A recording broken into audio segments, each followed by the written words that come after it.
Well, it's my pleasure to welcome you to another in our series of distinguished lectures in the Thomas Jefferson Center for the Study of Core Texts and Ideas, the undergraduate Great Books program here at the University of Texas. This is an ongoing lecture series, and it's part of our Great Books program. And today I'm especially pleased to welcome an old friend and someone who I've learned from a lot over the years, Professor Fred Baumann, who has taught to great effect and with fame at the Kenyon College Department of Political Science for over 30 years. He's the author of a book, Fraternity and Politics. He was once, for a long time, the head of the Public Affairs Conference Center there at Kenyon College. And he has for many years thought about and taught and meditated on the thinkers he's going to talk about today, the great figures of the German Enlightenment, Goethe, Schiller, and today he will talk about them and us. Professor Baumann. Thank you. It's a very great honor for me to be invited here, and it's rather intimidating as well, and the size of the crowd doesn't help. I thought we'd maybe have 9 people here because Goethe and Schiller, maybe Jeremy Lin, okay, but Goethe and Schiller I didn't think. And this is the big leagues, and I'm aware of that, and I'm a AA player for life, and I don't mean by that I teach at a liberal arts college.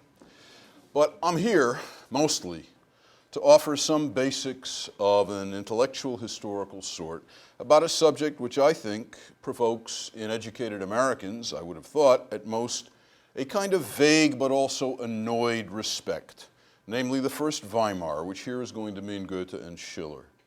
In general, my guess is that you have heard of them, possibly have been subjected to some unreadable translation of Faust, say, or vaguely remember that Schiller wrote some pompous lyrics to Beethoven's Ode to Joy, and while there must no doubt be something to them, you can't really see what. If I were thus to invoke a muse for this lecture, it would seem to have to be that of dutiful boredom, whose emblem is a dental drill. Apparently a pedagogic gap is to be filled, true, without any further anesthesia than this lecture itself, and one hopes without pain and no feelings worse indeed than that familiar quasi-dental or possibly even transcendental numbness. Well, I hope for a little more than that. Eventually, I want to claim that the Weimar Project, which owes a lot but by no means everything to Rousseau, was part of the last serious and generally resonant attempt to ennoble modernity.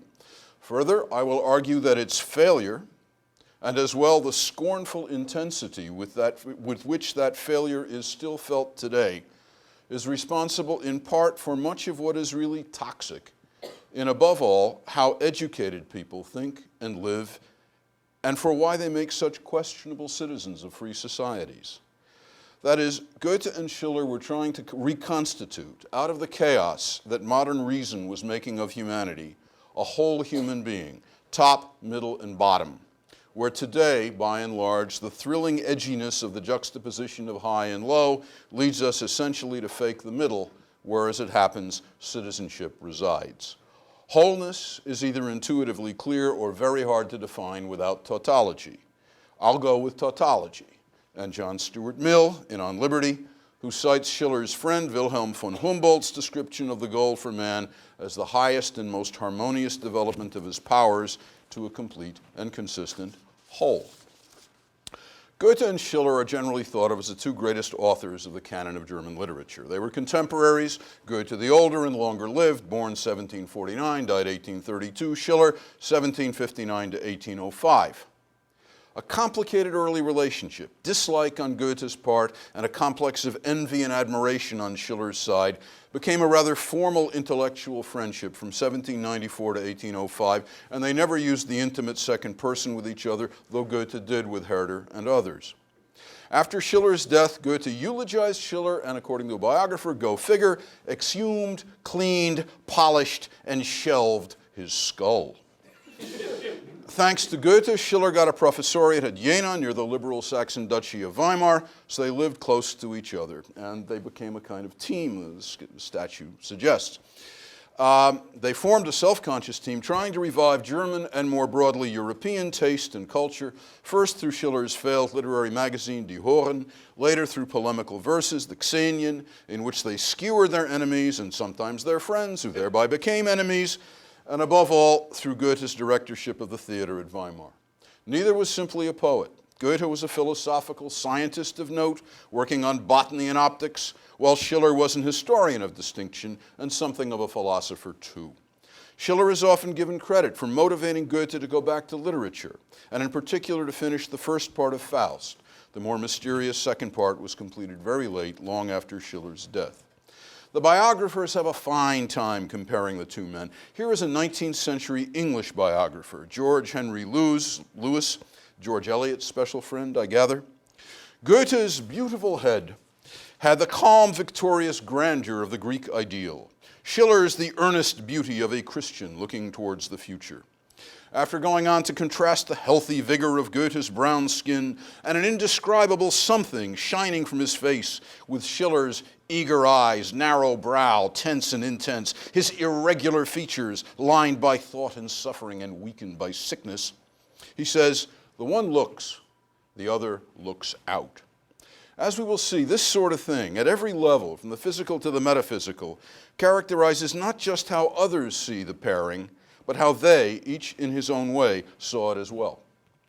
There's the detail of Goethe coming to Schiller's rooms, becoming nauseated by a foul odor and opening the windows, only to find out that Mrs. Schiller always takes care to keep Friedrich's desk full of rotten apples because he can only write with that odor around him. Needless to add, Goethe wrote in the healthy morning air, Schiller late at night, fueled by coffee and champagne. Goethe's attitude to Schiller was at first simple dislike. He had already gotten his own Sturm und Drang, storm and stress, you remember Durmstrang, right? Phase out of the way with the sorrows of young Werther, whose hero's death, to Goethe's dismay, had considerably raised the suicide rate among Europe's Holden Caulfield types, and with his Götz von Berlichingen, whose knightly protagonist had thrilled everyone by knocking the edge off a table saying, "The Kaiser can lick my..." But Goethe had gone on to being a grown-up, and he knew Schiller only from his melodrama and success to Skandal, The Robbers, which got Schiller, who grew to dislike the French Revolution, elected its honorary citizen, much to his eventual dismay. Thus Goethe thought him an unpleasant young literary thug. When Goethe figured out that Schiller had changed, he began to warm up. Specifically, Goethe began to look at Schiller as an invaluable assistant who could explain him to himself, who could clarify what Goethe himself found obscure about his own genius. Thus, in an early letter to Schiller, Goethe says that he will happily tell Schiller everything that is with and in me. And he says he has a very lively feeling that his own project far surpasses human powers and life expectancy, so he wants to deposit some things with Schiller that he, not just to preserve them, but to enliven them. And a few years later, he writes Schiller that he agrees with what Schiller wrote him earlier in the day about drama and epic. As I am always used to having you tell and explicate my dreams for me. Important line. I would say in the Letters on Aesthetic Education, Schiller, through a characteristic use of antitheses and oppositions, puts into categorical, if paradoxical languages, what are ultimately intuitive insights that to a considerable degree Goethe shared. By contrast, Schiller's take on Goethe was more complex, to put it politely.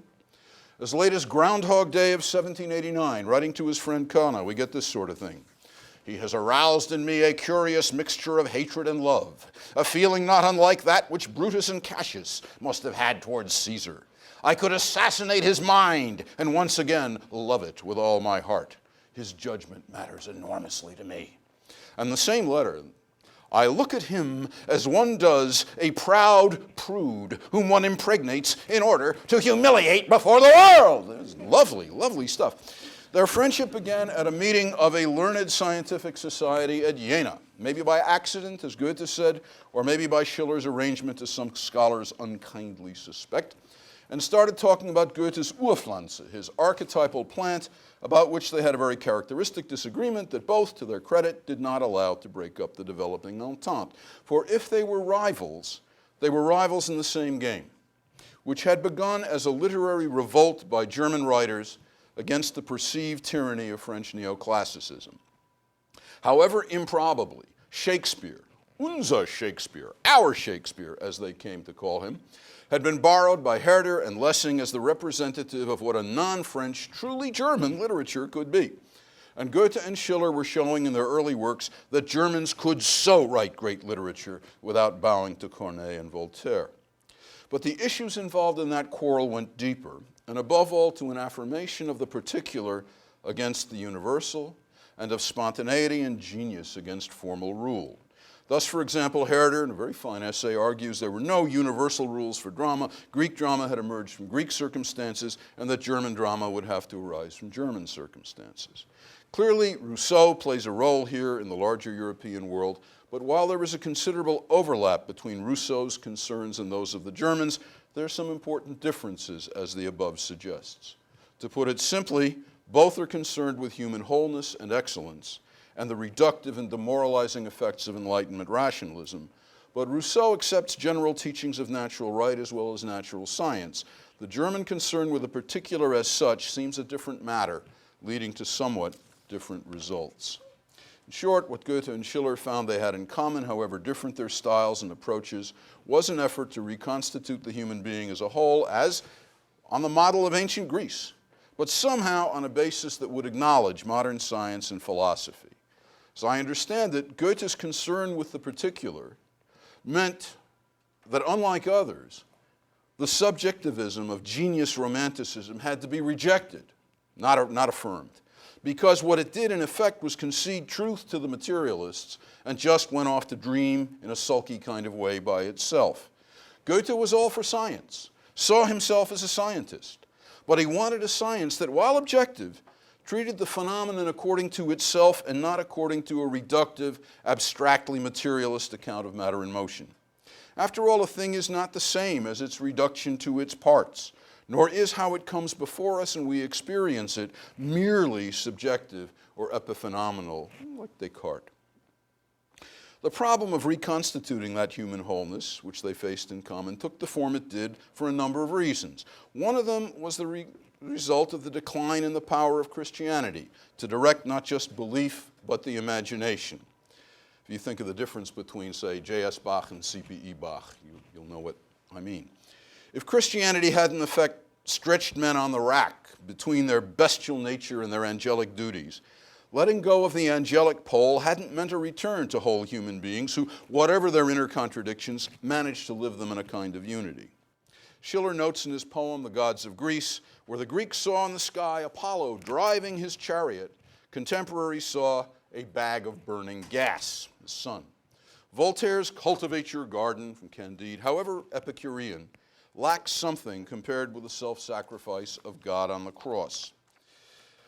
Over the second half of the century, there's another problem. There loomed as well the nightmare summed up in the title of a book by a doctor called Lametrie, 1748, I believe, Man the Machine.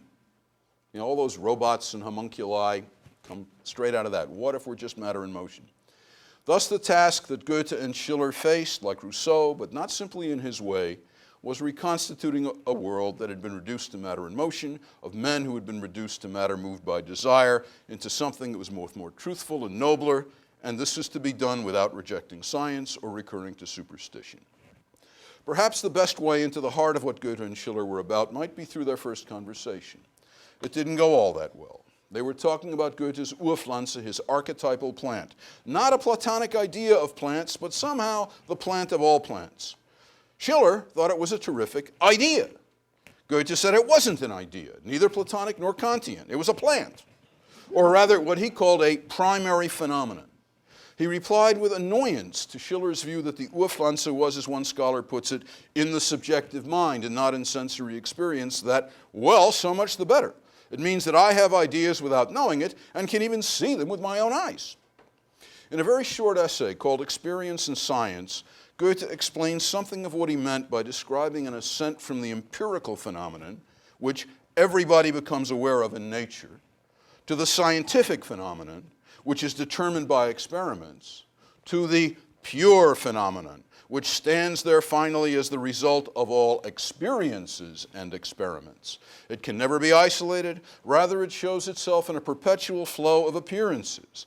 In order to establish it, the human intellect, Geist, determines the empirically changing, excludes the coincidental, separates out the impurities, unravels the confused, and yes, discovers the unknown. Little echo there, Nietzsche, finden und erfinden, to find or invent. It's my bad translation. By contrast, Schiller had become a convinced Kantian, to whom the world was constituted by categories of consciousness and for whom the real world was unknowable. For Goethe, though, beyond the reductive clarity of natural science, there was a kind of direct knowledge possible that involved experience, i.e. appearance, and all the faculties of the soul involved in experience. This kind of knowing proceeds through modern science, not against it, but it doesn't allow the world to be finally disassembled by the categories of explanation. In another short essay, The Effect of the New Philosophy, Goethe explains how he came both to receive and resist Kant's thought. It exemplifies Goethe's highly personal approach to philosophic theory. He begins by saying that he has no organ for philosophy proper, but had necessarily to come to grips with it in order to resist and to appropriate the world, i.e. to do what was in him in understanding and creating. That is, he appears to admit from the outset that he is not an objective pursuer of the truth as such, but is engaged in a struggle with a world he means to win. One way of thinking of this is that for Goethe the truth has to be a human truth, a lived truth. This points back, if you will, to Socrates, who began philosophy with human opinion rather than with a subhuman like his predecessors or with the gods like the poets. But it might also be seen as pointing forward to Nietzsche's formulaic preference for life over truth. Here instructively is how Goethe describes his reaction to Kant's synthetic a priori. I was willing to accept a priori cognitions, as well as the synthetic judgments a priori, because in my whole life, in poetry and observation, I had acted synthetically and then again analytically. The systole and diastole of the human spirit, Geist, were like a second taking of breath, never separated, always pulsing. But for all this, I had no words, much less phrases. But for the first time, a theory seemed to smile at me. Yeah? In the end, the argument as such doesn't persuade him. His reflection on experience always makes the final judgment. In the essay I just cited, Goethe contrasts himself with Schiller, who, quote, preached the gospel of freedom. I wanted to know that the rights of nature, note, not natural right, were not abridged. So just as Goethe will reject the prized objectivity of the scientists, he will equally reject, as the universal sickness of the age, the freedom subjectivity of the romantics. He will not join them in giving up the truth for the sake of the imagination, or to allow those to claim the truth who despise mere experience and imagination. Goethe's science seems to have hit a dead end. The fate of the Urpflanze may explain why. Goethe thought of it, as one scholar describes it, as invisible in the sense that it represented a dynamic process of development, not the working out of an archetype. Yeah? Each plant in its interrelation to itself and its parts develops its way. It could only be perceived in the terms of that development. On the other hand, at one point he rather expected to find it growing on a hillside in southern Italy.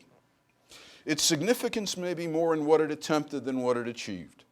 Goethe's purpose was to counter Linnaeus's morphological taxonomy with something that accounted for the inner logic, the autonomous development of things. Neither the philosophers of science, who like Schiller saw his primary phenomena as epistemologically naive, nor most of the practitioners of science who found it useless followed in his course. That said, his dissatisfaction with the reductionist accounts of the world and the metaphysics that seems to make it necessary has had plenty of echoes. Marx's critique of positivism was arguably one, and as some scholars have suggested, Husserl's phenomenology may owe something to Goethe's. And if you read a journal today like the New Atlantis and find scientists who, without necessarily having developed epistemology of their own, keep trying to show the unjustifiable assumptions in the reductionism of a Dawkins or a Dennett by arguing, for instance, for the irreducibility of consciousness to brain, or by seeking to maintain a purposive element in biological processes, they seem to me at least in spirit the air of Goethe's science. In Goethe's championship of nature against both Lamarckian materialist nihilism and romantic subjectivism, one can already see the basis of his famous neoclassicism, of his taste for the Greeks, understood very much like Winckelmann did as silent greatness and noble simplicity. But one should never forget the origins of that neoclassicism in the rejection of the allegedly external, outer, formal neoclassicism of Corneille and Voltaire. The love of the phenomenon meant the love of the particular. Getting it right meant getting uniqueness right. And that in turn meant recognition and even approval of something rather like what Nietzsche would call the will to power, namely the struggle of each particular to be itself against all the others. Goethe treats this emblematically in a scene at the beginning of the first part of Faust. Faust is studying mystical books, and he comes across the signs of the macrocosm and the microcosm. The former is an emblem of the Neoplatonic order, something like an angelic bucket brigade. It's a beautiful show, but alas, says Faust, only a show. He asks, where do I grasp you, infinite nature, you breasts? Where? So he turns to the sign of the microcosm, out of which erupts in flame the Erdgeist, the earth spirit, the essence of the particular, of unformed energy. He cowers from it, and it departs, saying to him in contempt, Du gleichst den Geist, den du begreifst nicht mehr. You equal the spirit you grasp, not me. Grasping it, though, can't be done by giving way to it like the Romantics, nor by seeking to deny it like the formalists and reductionists. It has ultimately to be ingested, expressed, but also controlled. Yet in order to do that, Faust makes his bargain with the devil, and thereby hangs a very long tale, Faust's, not the devil's. Leo Strauss observes that while the Lord calls Faust a good man, he commits atrocious crimes, and that his goodness isn't virtue, but unrest. The penultimate act of command Faust makes is to kick an idyllic old couple, Philemon and Baucis, out of their home for the sake of an engineering project. His salvation requires forgiveness. Who always striving exerts himself, him we can save, as well as the love of a dead good woman whom he has wronged. As Strauss points out, striving means something very different from the classical and religious virtues of acceptance of reality. Goethe's affirmation of nature is not simply contemplative, whether Platonic or Neoplatonic. That's, after all, only the spirit of the macrocosm. In the beginning, Faust says, was the deed, not the word. The Erdgeist isn't Mephistopheles. Mephistopheles is described as the spirit who always negates. The Erdgeist affirms. But if it's an affirmation that isn't already beyond good and evil, let's say it's prior to good and evil. And as such, the choice for the microcosm, even if only in addition to the macrocosm, seems to mean a kind of war, even if only a provisional one, against the good, against God. If this story of the two emblems reminds anyone of Nietzsche's distinction between the Apollonian and the Dionysian, that seems fair to me, and I think to Karl Löwith as well. Hence the great question about Goethe's project and his inheritance. It would be foolish to point to Goethe as a proto-Nietzschean and leave it at that. Similarly, it would also be mistaken to take his neoclassical balance and devotion to nature at face value as well. One needs to think through what a nature that is balanced between perfect form and pure energy would be like, and what it would be like to affirm such a nature. Morality would be transcended for one thing, but not in the name of classical rationalism. Yet the passions would remain under a certain reign, and subjective desire would be despised more than celebrated.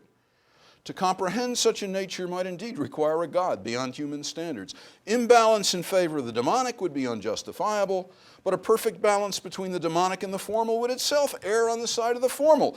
Thomas Mann, that wonderful student, writer, the student of devotee of both Goethe and Nietzsche, says that that's exactly what afflicts the protagonist of Death in Venice, before he loses his balance utterly to cholera and Tadzio. So the true balance ultimately does seem to point in the direction of the demonic and of a kind of imbalance. Without in the least trying to solve the problem, I can't.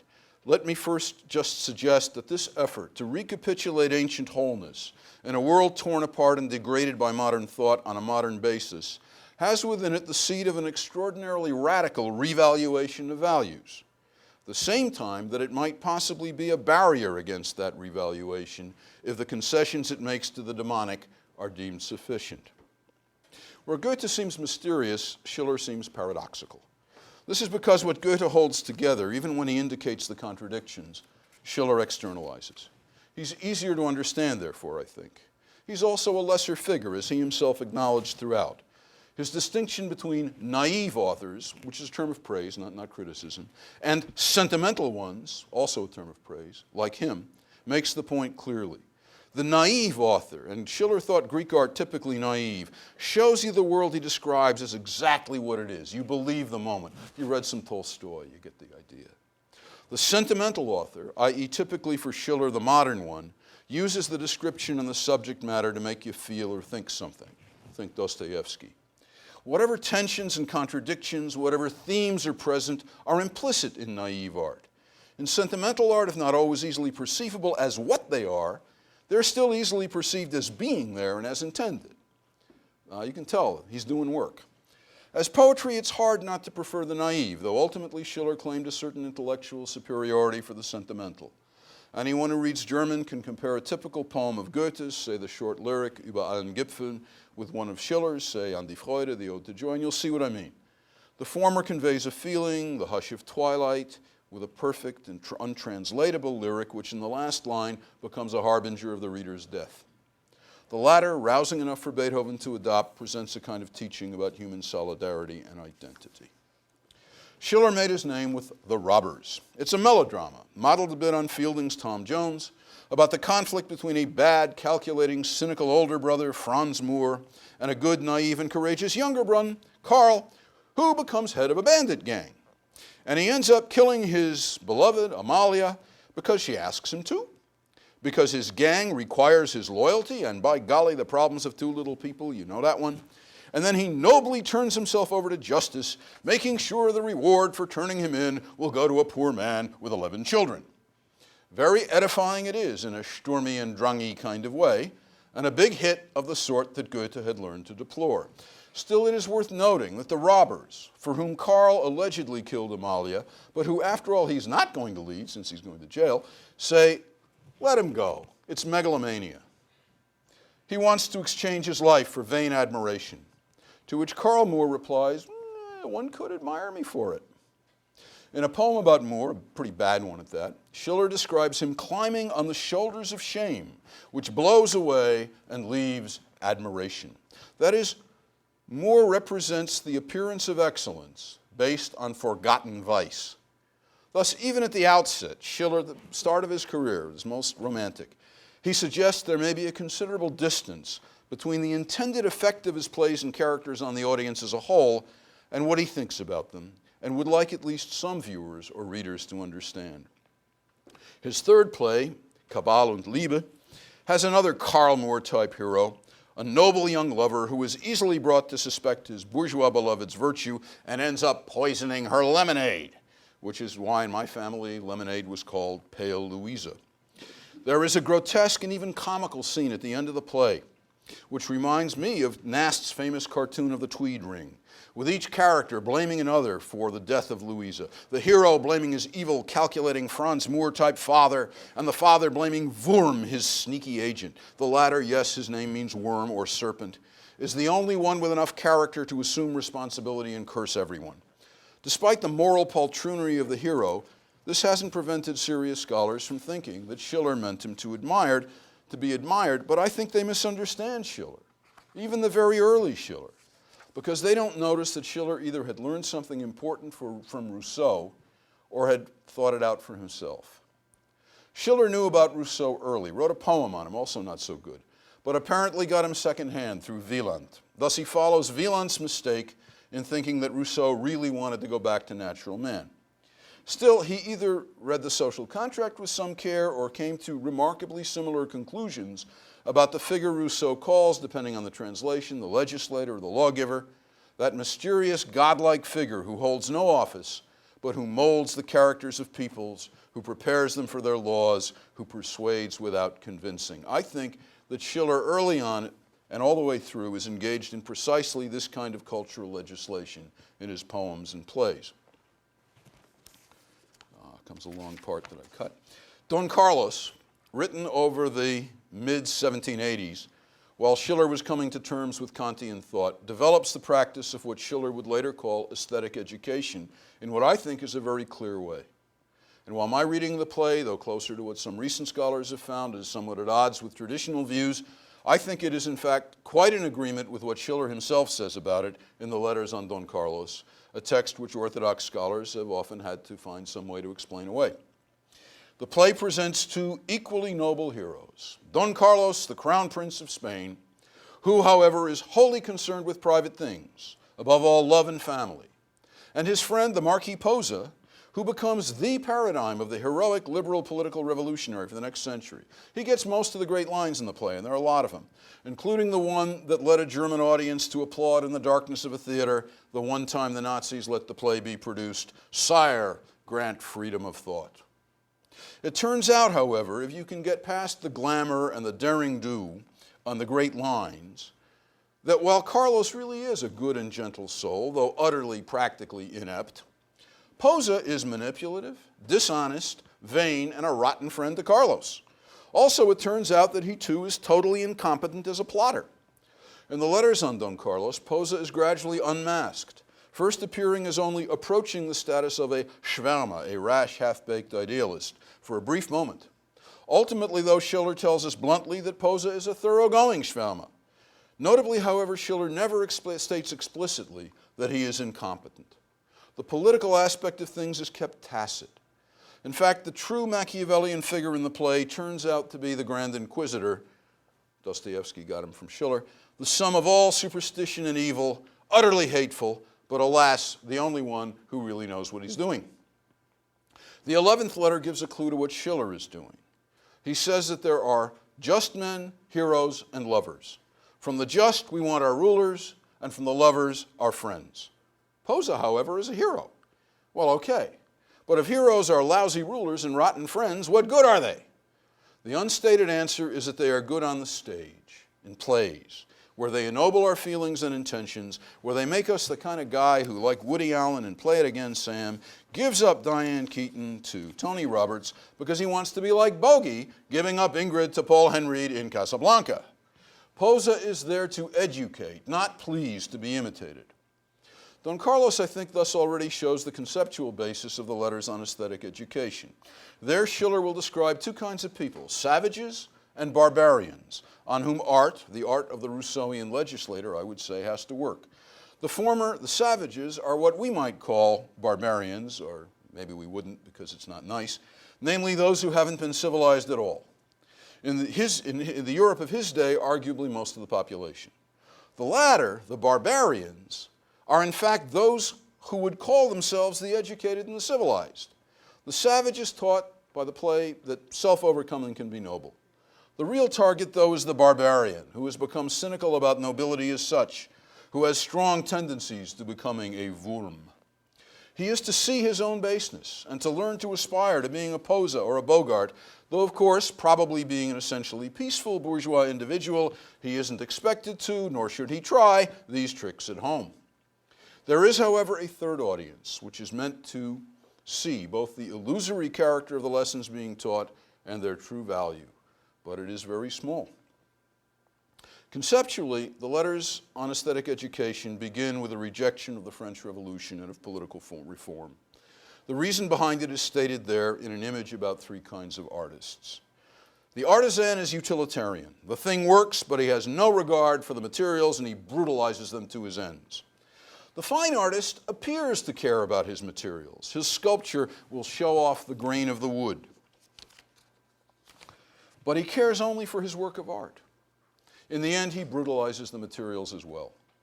Only the artist in human things, i.e. the statesman or legislator, actually cares for the human materials. And I argue, I should bring it up, but the letters on Don Carlos differ from the play in that they, I think, present their own rhetoric, a way in which Schiller brings his interlocutor along as far as he can without using him, manipulating the way it's how you ought to treat a Don Carlos type, a good man, a gentleman, how you should not simply manipulate him and use him, bring him along. Thus, Machiavelli and his descendants, the modern political philosophers and intellectuals, are thus merely artisans or at best fine artists. By contrast, Schiller, who forbade any political articles in Die Horen, implicitly claims to be the true artist in human things. That is, he's not the naive idealist that Marx or Lukács thought him. He moves into the realm of art precisely because he knows full well, perhaps better than Marx himself, what revolutionary, and for that matter ordinary, politics involves. He allows himself to seem to misunderstand politics precisely because he understands politics all too well. The letters on aesthetic education spell much of this out. Its specific problem, though, is one Schiller still has with Kant. Since human beings are not equipped with purely good wills, the merely empirical will take its revenge on Kantian morality any way it can. And the cleverest way to do it is for the passions to learn to fake philosophizing, to become sophists. Schiller's example is the virtuous woman in Les Liaisons Dangereuses who rationalizes herself into vice. Sort of like, of course I took the larger cookie. I was doing you a favor since I knew you would have taken the smaller one. In reality, in real life, there is therefore no way to get past the clash of selfish interests, past the base world of Machiavelli, Locke, and for that matter, Madison and Hamilton. Revolutionaries like Robespierre or Marx who think there is a way, are deluded, he understood, and will only make people insane as well as selfish. Therefore, at best, the passions can be educated, made to want to do the noble thing, but only through art, through illusion.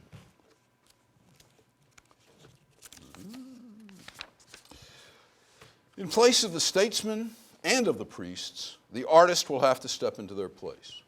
Instead of the miracle of the Eucharist, we get the miracle of the theater and the library, whereby what is frankly admitted to be illusion gently compels the desires to be good. It is as if the bad horse of the myth of the Phaedrus didn't need whipping so much as the proper combination of Xanax and Benzedrine. But that need for illusion enters into the way in which illusion is discussed. Heine says, with Schiller, thought celebrates its orgies. Schiller seeks not just to analyze, but also to reconstitute the dissected into a kind of life. It thus poeticizes philosophy, and in a very Goethean way tries to restore wholeness, while at the same time providing some, alas, fatal clarity. It is his clarity that threatens the status of Schiller's own project, I think. Where Goethe seems seriously to have tried to encompass the whole, the natural and the human, the Apollonian, the Dionysian, the analytic and the synthetic, Schiller's intense awareness of contradiction and paradox made that impossible. Or rather, it was to be made possible only in the realm of unreality, of illusion, an illusion that, worse, revealed itself openly as an illusion. Where with Goethe you have a slight smell of sulfur about the whole thing, with Schiller you have dualisms overcome by such a feat of engineering that they re-emerge in even greater tension. Thus, from Dostoevsky and Marx through Gadamer, Schillerian aestheticism has been rejected, not just for failing to ennoble life, but for separating out from life an artificial, arty realm in which shallow, pretentious, and arty people live their inauthentic lives. And of course, Schillerian politics become an exercise in unreality as well. Thus Schiller says, following, he says, and I think largely correctly, Rousseau, that the true liberal state is one in which everyone does exactly what they're supposed to do, but they think they're free. George Orwell says at one point in The Road to Wigan Pier that the price of liberty is not so much eternal vigilance as eternal dirt. That dirt, the baseness of ordinary politics, is expelled from Schiller's artistic world precisely, I insist, because he knew it had to rule for the most part in real life, so that liberty becomes Rousseau's highly censorious moral freedom, the freedom not to do what you want to do, rather than what most of us think as liberty. Still, whatever their drawbacks and whatever real oppositions of taste and temperament divided them, together, self-consciously united as a cultural force, Goethe and Schiller did much to bring to the bourgeois world that succeeded and was created by the French Revolution the possibility of an excellence that was neither that of the warrior or the priest, that was available in principle on a democratic, though meritocratic basis, that could be inculcated or at least encouraged by a certain education of the habits and the tastes, and that while it ennobled, was still compatible with commercial, peaceful bourgeois life.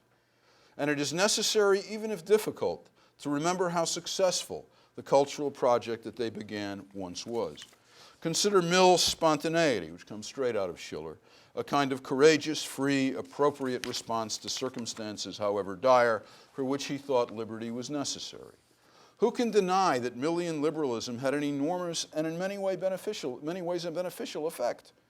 The 19th century bourgeoisie, which was educated by Arnold, Ruskin, Emerson, Thoreau, all those high-minded Bostonians and readers of the Edinburgh Review in the Anglo-Saxon world, had their equivalents on the continent. In America, whether it was the owner of the Boston Braves in the 1920s who fined his manager for the unsportsmanlike winning of a game on a squeeze bunt, or Secretary of State Cordell Hull refusing to engage in espionage because gentlemen don't read one another's mail. Or even not so long ago, the executives of the company that invented the pill, who I was told at a conference debated long and seriously the morality of making their fortunes by making sex less consequential. These people, however easily mockable to us today, were representatives, though perhaps ones who overdid it, of a serious type of upper middle class and sometimes upper class person who took themselves seriously, who thought they had an obligation to benefit the world. Maybe the equivalent of the Aristotelian spoudios, the serious-minded man. And we, with our lawyers who openly advertise on television their penchant for ambulance chasing, or with our financiers who have no shame in paying themselves bonuses out of tax money meant to bail them out of the catastrophe they plunged us into in the first place.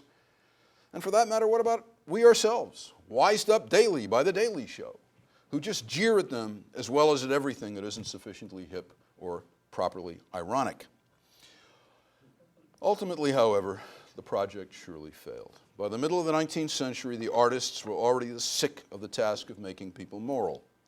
Unlike medieval or Baroque Christian artists, the modern ones did not make good evangelists for morality, since influenced by Schiller, if they had a holy cause, it was art itself.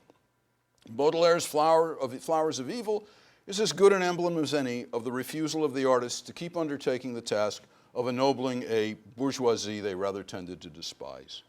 The kind of art that the late Philip Rieff calls death works, those deliberately subversive, often deliberately ugly masterworks, once it became what the respectable bourgeoisie had to appreciate, since Schiller had taught it that appreciating art was necessary precisely to be respectable, was necessarily going to do a very strange number on their heads, making them long for essentially decadent aristocratic traits of expressive rebellion, which involved postures that contradicted their situation and degraded them into a kind of clowning. By the end of the 19th century, the Weimar Compromises, even Goethe's own daring assimilation of the demonic would look tame and even cowardly once the thought of Nietzsche had had a serious impact.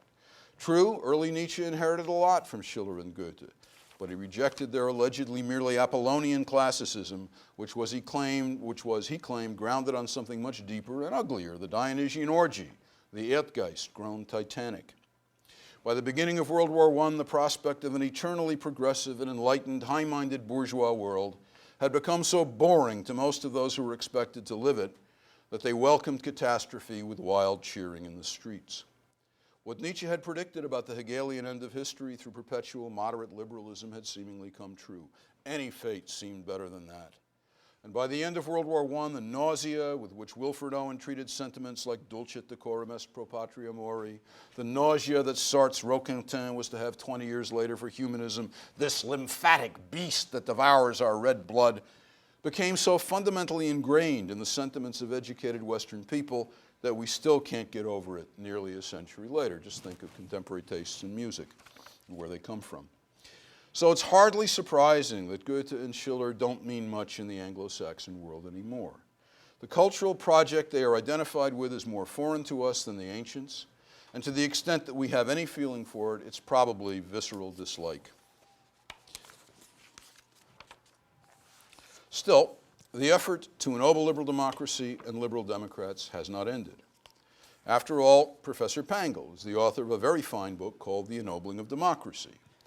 And if one looks at the main lines, alas quite different from those of Professor Pangl, of contemporary attempted ennobling, at the claims they make, the kind of minds and characters these ennoblings produce, it might lead one to want to return for more than taxonomic reasons, if for less than practical ones, to Goethe and Schiller.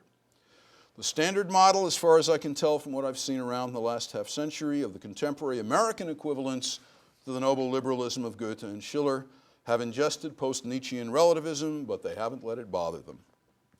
They maintain as values, which they don't claim to be true, opinions that are mildly egalitarian, mildly libertarian, and not so mildly secular.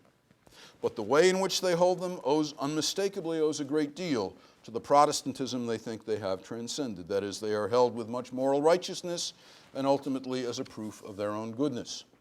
In their mind, it is values that separate the good sheep from the bad goats, but where their religious ancestors, however self-righteous they could get, always had to acknowledge their sinfulness before the divine standard, their secular descendants have nothing higher to worship than their own goodness. That is, as my friend Hillel Fradkin diagnosed a long time ago, their besetting vice is vanity. Not so much self-worship as worship of an image, an idol of themselves. And they sacrifice to it daily at the altars of its cult, say by reading the New York Times. It follows that their cult almost always requires sacrifice from others, almost never from themselves. Again, where their religious ancestors understood that the purity of divine truths were sometimes hard to apply in the dull sublunary world in which we live, however fanatical they could become, they were at least sometimes impelled to think through just how godliness could apply in this world. But their secular descendants tend to expect goodness to apply readily to this world in the form of public policy. However, successfully to figure out what to do in public policy requires, in addition to a lot of good luck, much time and effort, which they, as busy professionals, usually haven't got. Fortunately, thanks to the division of labor that has done so much for us, there are columnists, bloggers, and politicians to do that for them. All they need to do is loyally to echo what they are told. Hence my oft-repeated experience of having a probing, thoughtful, fascinating conversation, at least I thought so, with a literary critic or a psychologist about their work, and then having the ensuing political conversation turn into grade school stuff, complete with quotations as from Holy Writ from Richard Cohen or Thomas Friedman. Another effect of the ingestion of Nietzsche is that the morally ambitious bourgeois is now hip, or at least wants to be. That is why he mocks all those earnest Weimar-trained types. Coolness, that adolescent goal of appearing knowing and in charge when you don't and aren't, is about all a bourgeoisie which grounds its morals on doctrines that wholly despise it can aim for. Like a cat caught in an undignified position which tells you by its posture, "Who, me? I meant to do that." The new ennobled Democrat sets great store on looking like he knew everything all along.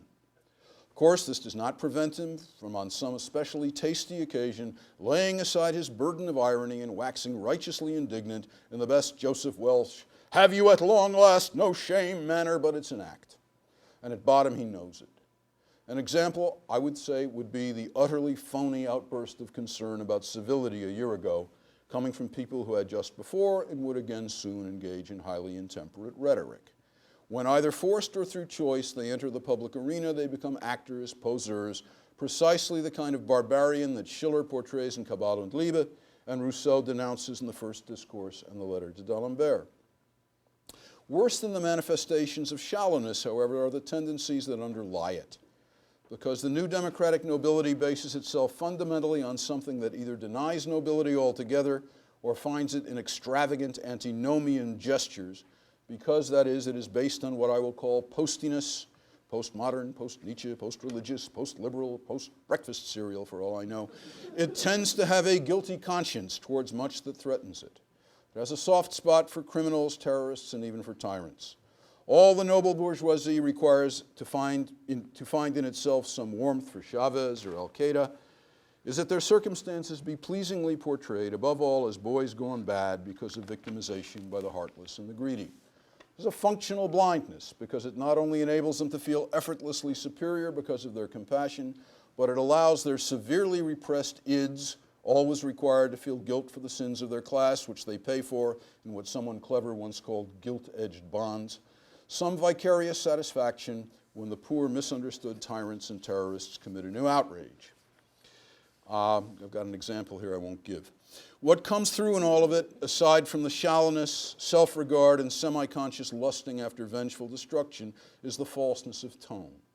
The late Catholic novelist Walker Percy defined this in a tongue-in-cheek way as the disease of angelism, of abstraction from the self, which he said was often accompanied by bestialism, usually sexual, as a compensating and desperate effort to get back in touch with the world.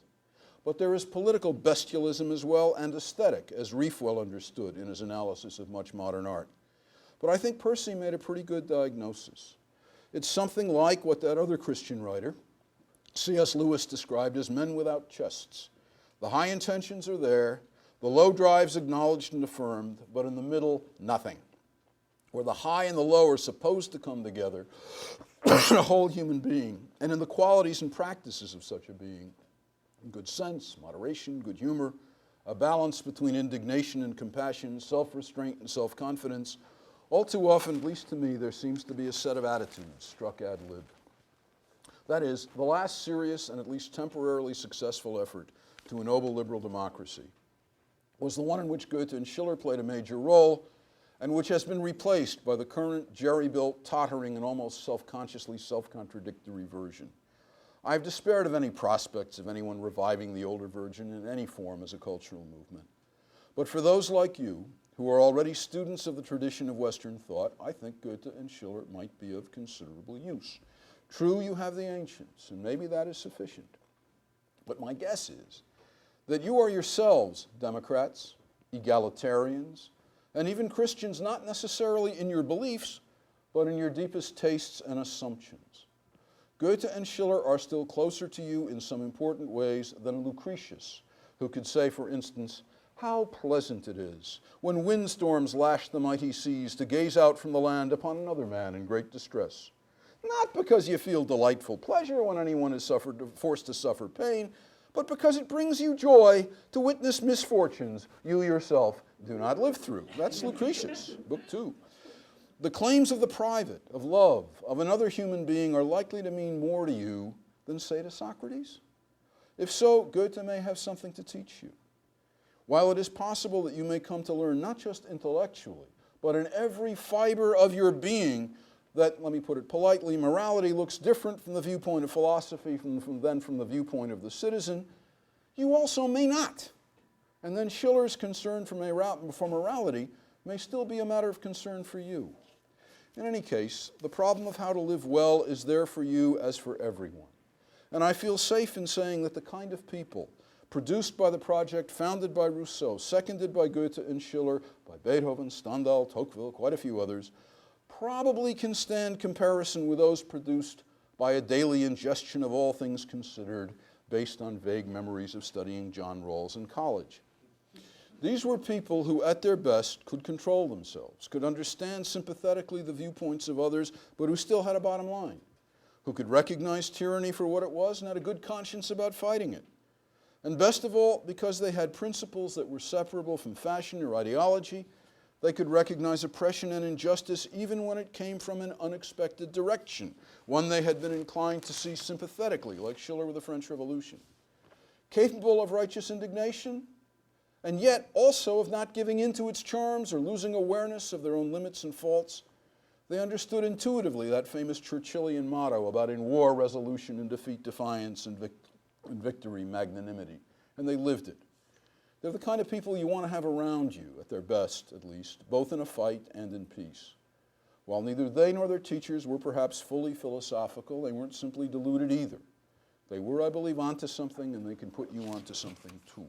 Thank you. I'll take questions.